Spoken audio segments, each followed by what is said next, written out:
Hi, it's Richard here, and in this episode we're going to take a closer look at functionalist theories of education. So functionalists believe that education equips people to perform different functional roles in society. So starting right in preschool and kindergarten, they believe that students are taught to practice different societal roles.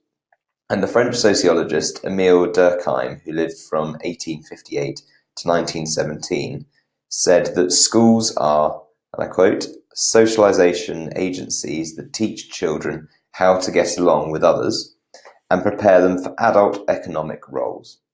That's Durkheim in 1898. And this socialization, functionalists believe, involves learning the rules and norms of the society as a whole.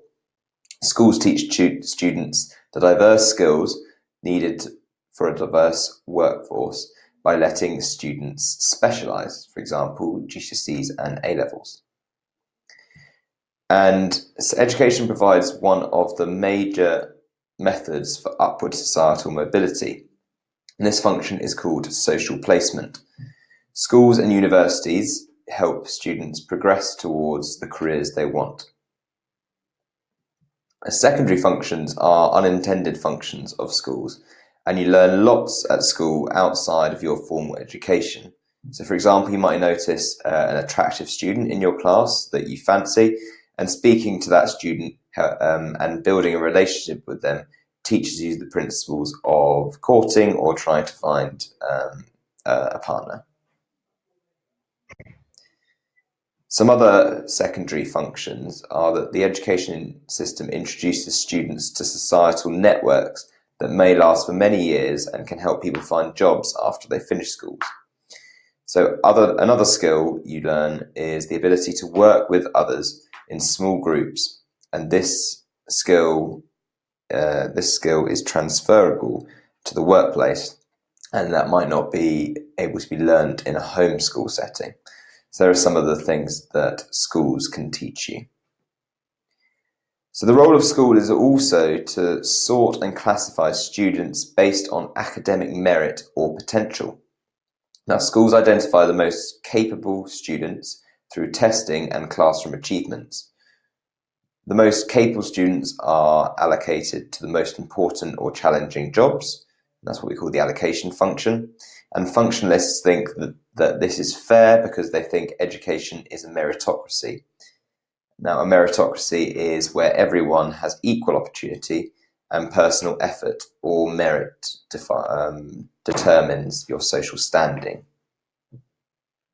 So there's a lot of information there. Let's just recap some of that. So socialization function, so that involves learning the rules and norms of the society as a whole.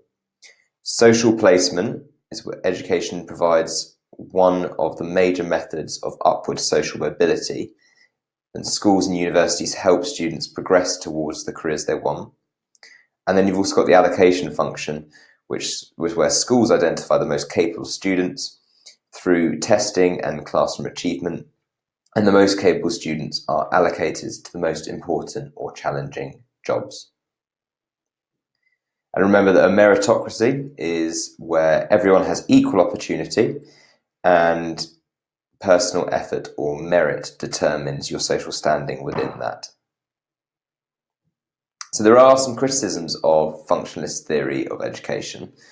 So it suggests that education benefits society as a whole, but Marxist is one of the key critics, and he believes that education only benefits the ruling class.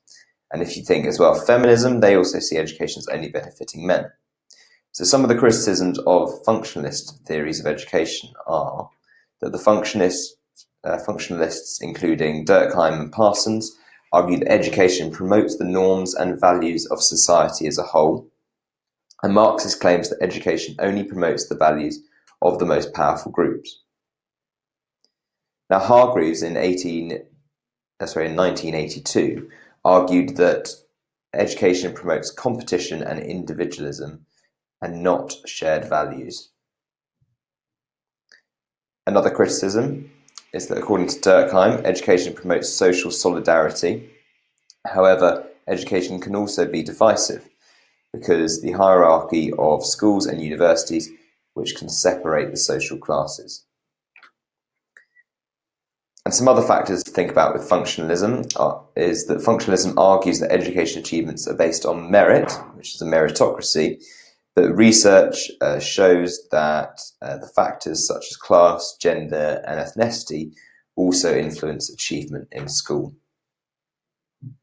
Now, the functionalists Davis and Moore argue that education selects the most appropriate people to do particular jobs, but another criticism would be that other factors aside from qualifications, such as social contacts, so who you know, also influence your success in the labour market.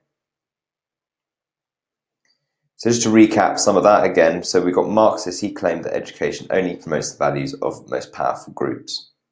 And functionalists Davis and Moore argued that education selects the most appropriate people to do particular jobs, but others say that other important factors, aside from qualifications such as social contacts or who you know, also influence your success in the labour market. So to recap some of the functionalists' perspective on different functions of the education system. So schools teach students to the range of skills needed for a diverse workforce by letting students specialise as they go through their education. So for example, you pick your GCSEs, you pick your A Levels, and you might pick what you're going to go to do on after school at university, apprenticeships, etc.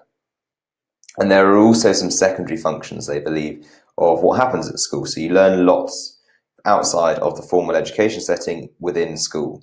For example, you learn how to build relationships with people, you learn how to talk to the opposite sex, you learn how to work with people who you don't necessarily get on with that well, etc. And those are all useful skills for the workforce. Now, French sociologist Emile Durkheim said that schools are socialization agencies that teach children to get along with others and prepare them for adult economic roles. And Hargreaves in 1982 argued that education promotes competition and individualism instead of shared values.